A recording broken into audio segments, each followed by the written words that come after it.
Hello YouTube family, how are you guys doing? I hope this video is finding you all doing well. So it's been 2 years since I got into budget guitars and mods, etc. 2 years since I met all of you fantastic people online, and 2 years since we've been exchanging comments and stuff. So I thought I would do I did a 1-year review, if you guys saw that, individually of the IYV ITF 300 and the NCK1 EART Tele. I did an independent or individual review a year ago, just to see how they were holding up. Because sometimes you don't know when you're buying budget guitars, like, oh, it's all good, the price is great, and then in a year's time they're delaminated and dilapidated and they're warped and So anyway, a year ago, these things were both excellent. So I thought I would do one more review and just tell you about the good and the bad, and then you guys can comment and see what you think. So I'll do a couple sound clips of both guitars. I am going to keep the amp exactly the same setting. I'm running my Quilter Super Block US. Everything's set at 12. I'm running through my little Jensen P10R 10-inch speaker and a 10-inch speaker cab. I'm running my pedal boards down here. You guys have seen this before. Just my typical pedal board that I use when I'm out gigging live. And I'll run a couple sounds, a couple of different pickup positions, and I'll switch guitars, and I'll try to do the same licks and stuff with that guitar. And then I'll give you my my opinion. I've had a couple of exchanges with some people on my channel about their experiences, and so it brings in a different perspective to the whole game of like budget guitars and stuff. And there's a few things that I think maybe most of us don't think about when we're buying budget guitars, or when we're early to buy like a new line of budget guitars, like for example like those music guitars behind me here. Anyway, I'll get into that a little bit. So let's do some horsing around here. All right, so just bridge position. So these guitars come stock with a set of humbuckers. I think they're called Destiny wound humbuckers. I'm not a humbucker guy, and I particularly didn't like the humbuckers that were in this one. So I had swapped them out. If you guys go back and look at my videos, I'd swapped them out for these P90s. They were just a cheap P90. These particular ones are from Guitar Fetish, and so they give you kind of that single coil-ish kind of telly sound, and yet they retain a little bit more of a glassy, kind of fuller tone. I don't know if it'll come out in a 10-inch speaker, low volume in this room, but anyway, you guys can make your own conclusions. So, all right, here I go. So here's just totally clean, no drives or anything on. It's a little bit of breakup from the amp, and these pickups they're pretty high wound, so.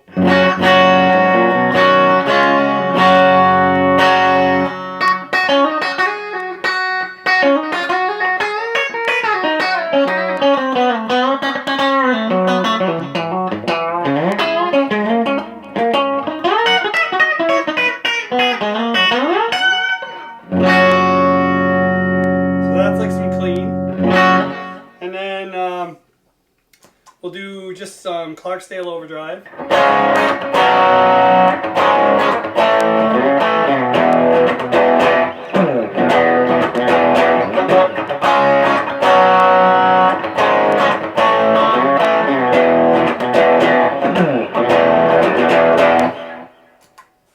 And then we'll go clean middle position.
We'll leave it in the middle position. We'll add a little bit of Clarksdale.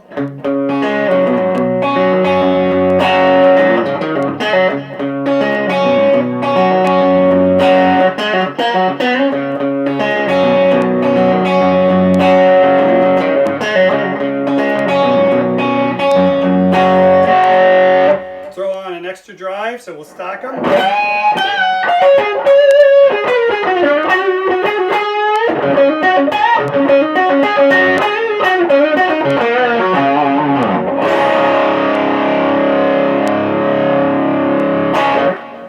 And we'll go back to the bridge. We'll leave both overdrives on. We'll try a little harder rock stuff.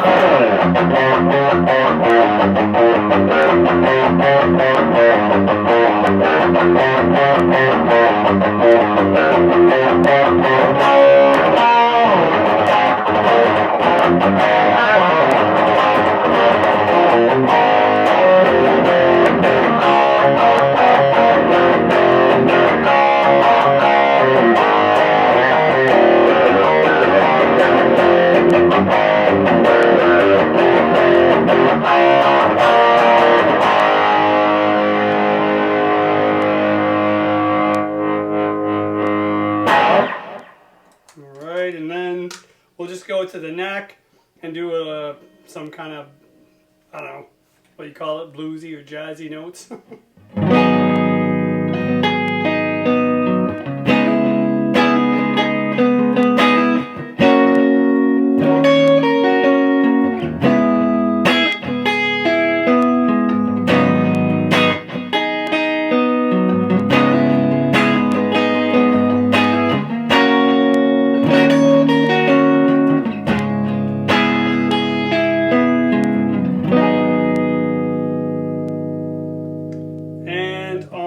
Neck pickup with some overdrive will give us something like this.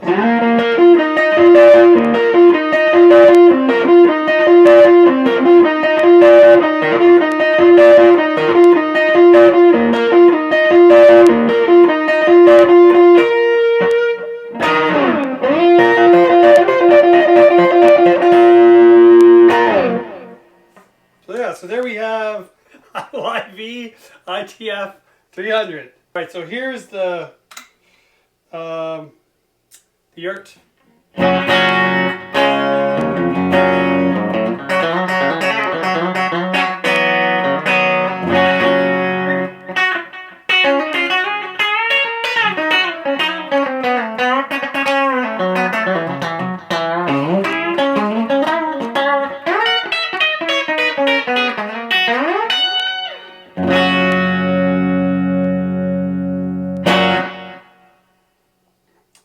Alright, and then I think we added a little bit of drive.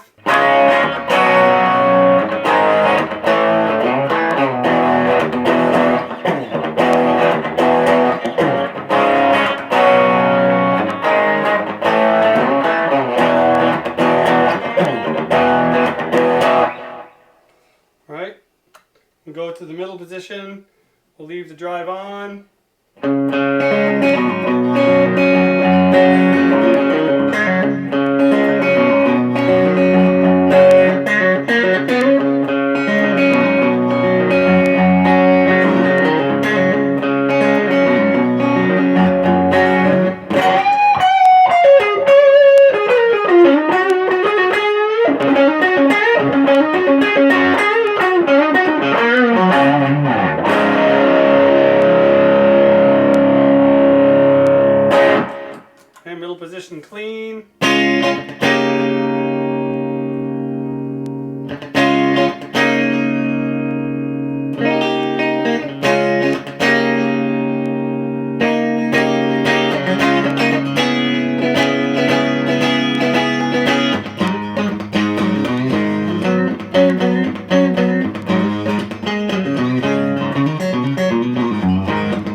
high gain, back to the bridge.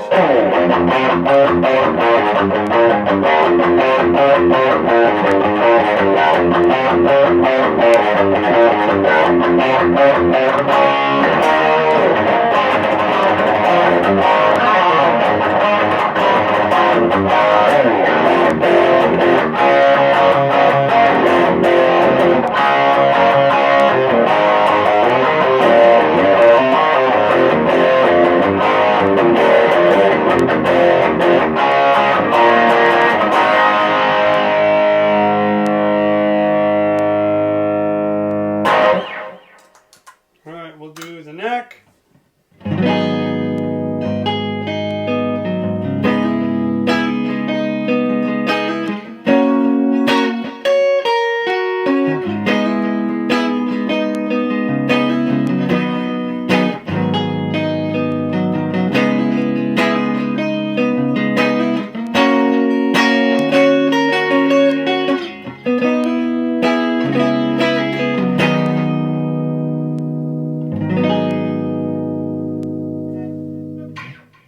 And the neck with some dry.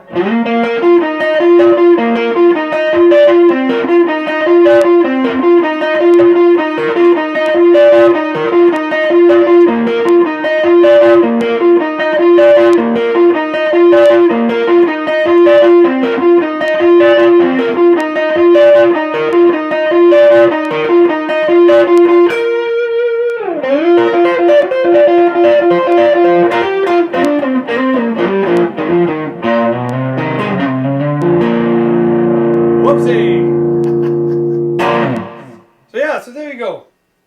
Those are kind of the tones of these two guitars. So the good. Here's the good.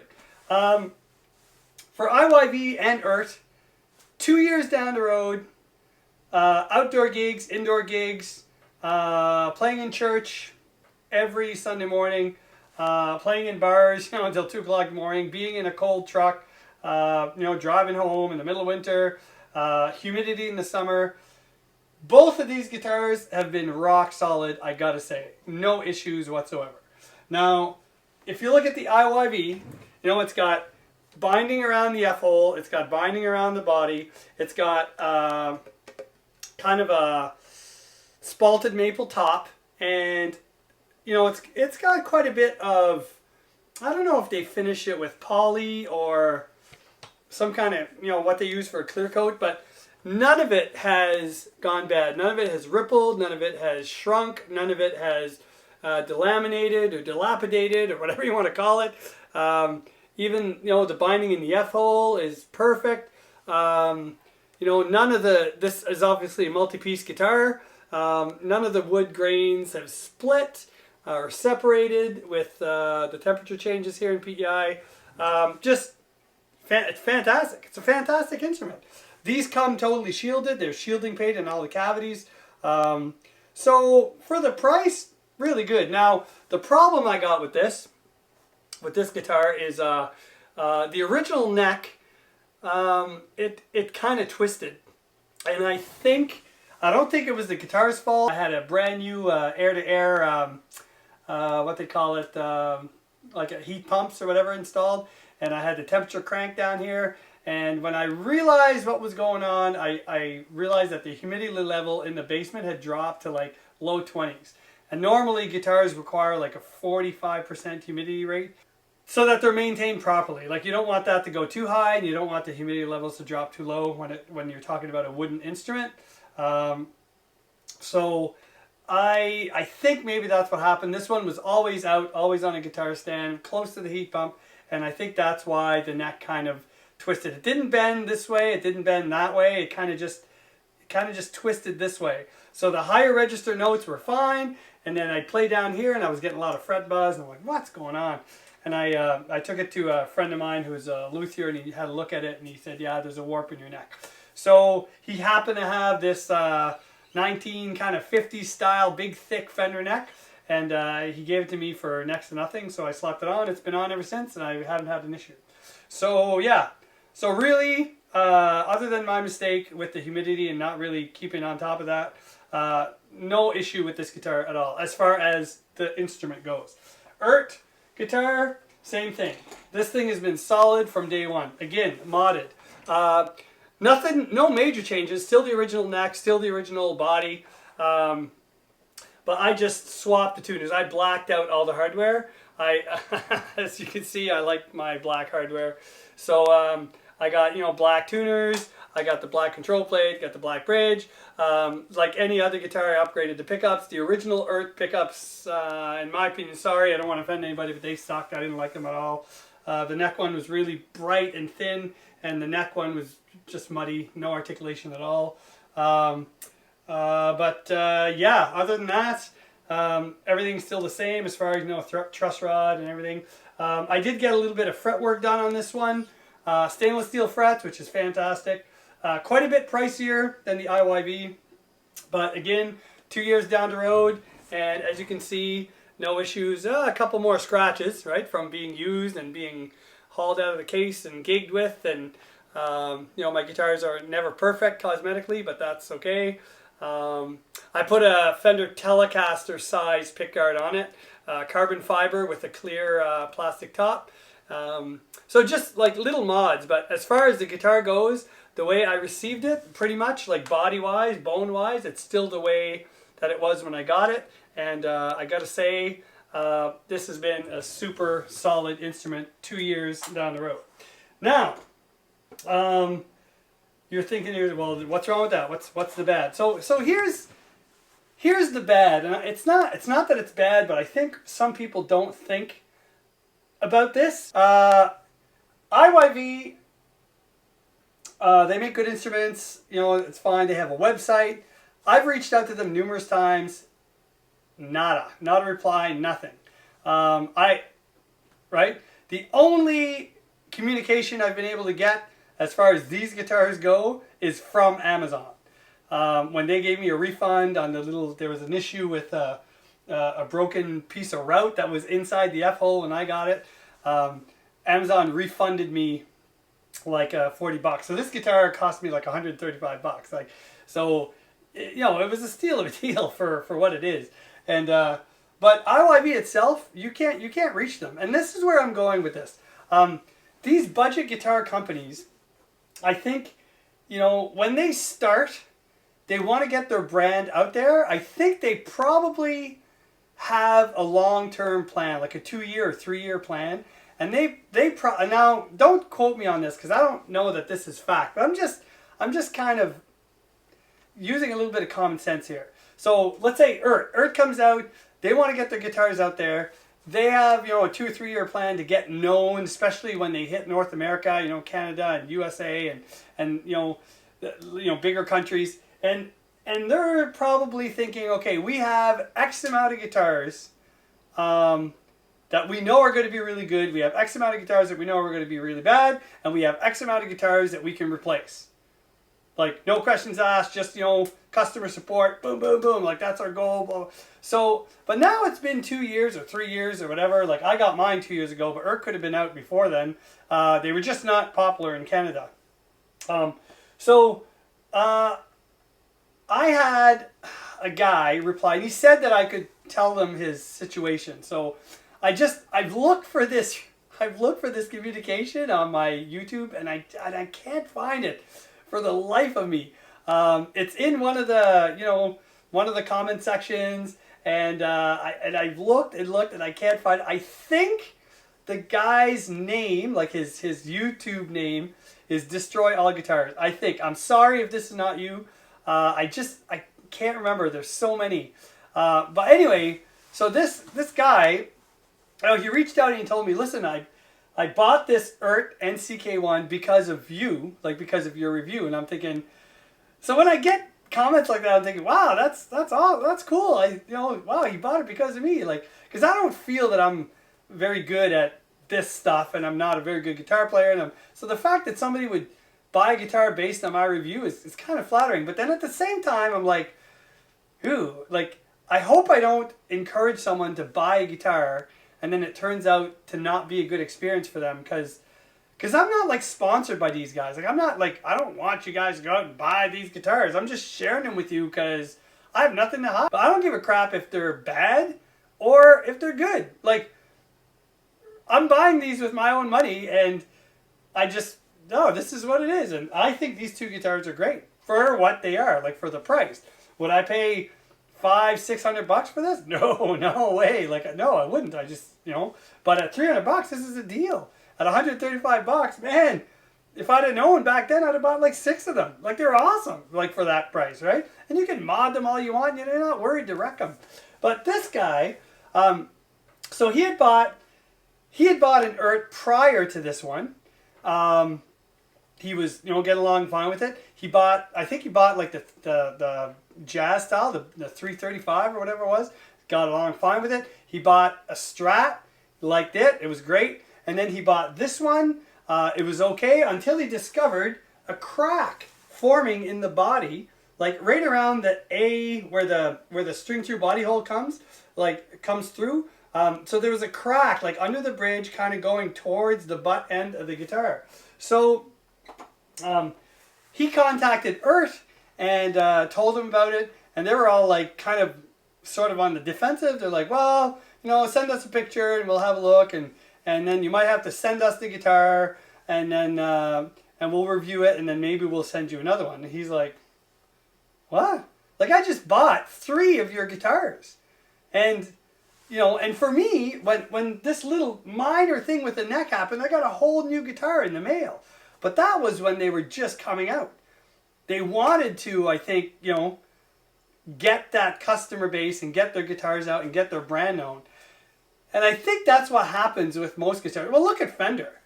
When they started out back in the 50s, they weren't expensive, and they were very accessible, and they'd do anything to please their customers.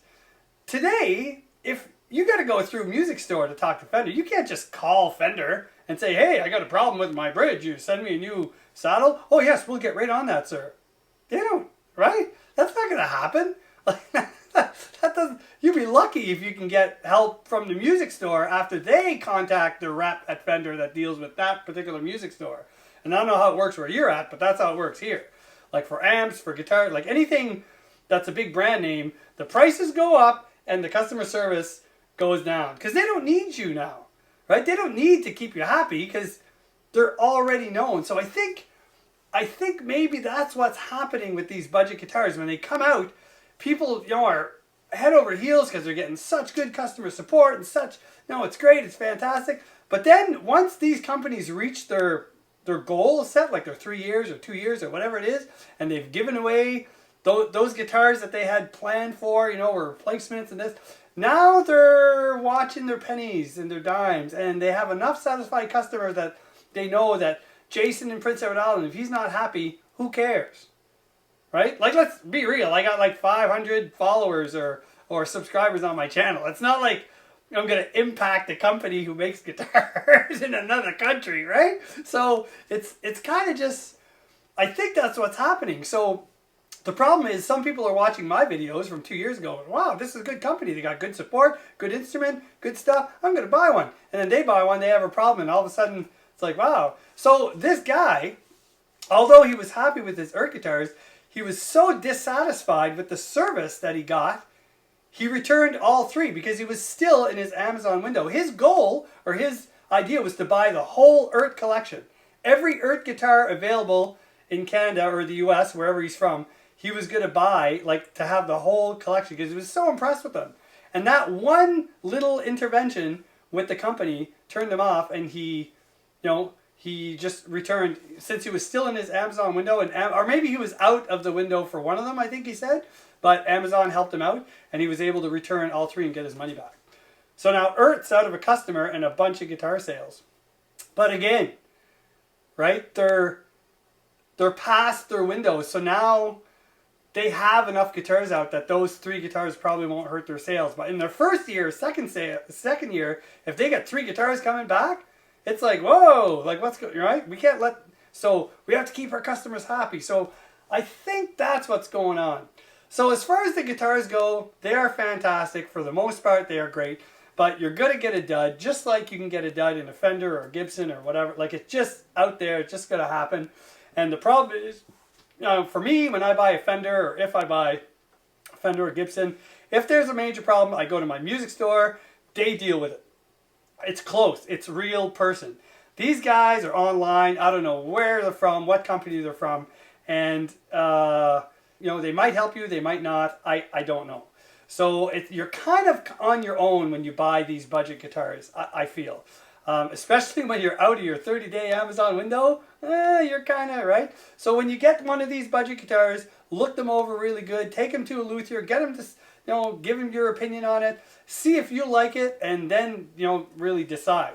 Because I wouldn't rely on the company to kind of bail you out.